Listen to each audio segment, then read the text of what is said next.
تارك زیر پای هر حیوانی است، زلف سانمی و ابروی جانان است. تارک زیر پای هر حیوانی است، زلف سانمی و ابروی جانان است. هر اشتباه کنگره حیوانی است. انگشت وزیر یوسری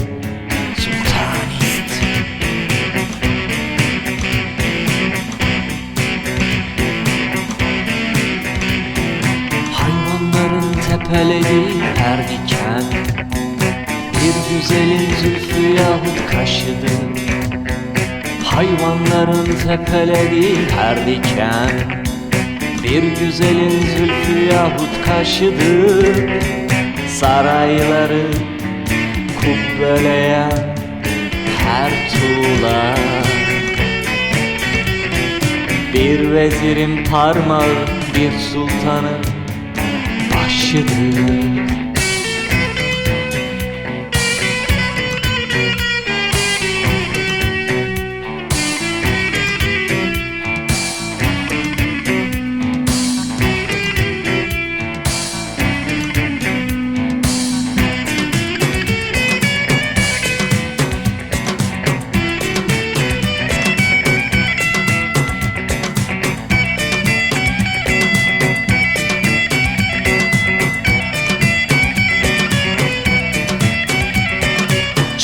Baharım şarap, kim bu iş şarap? Ayet torap, çon revan zeri torap. Çandan baharım şarap, kim bu iş şarap? Ayet torap, çon revan zeri torap. Haber seri, aqimen resed mahmuri. Ez bu iş şarabi men şevet از تو حرامه.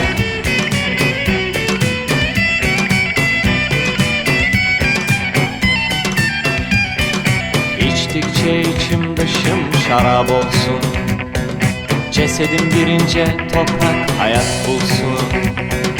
İçtikçe içim dışım şarap olsun, cesedim girince toprak hayat bulsun.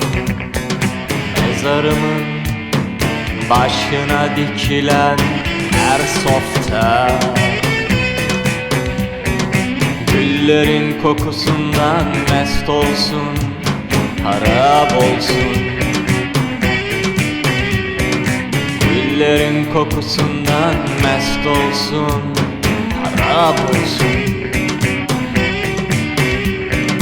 Güllerin kokusundan harap olsun.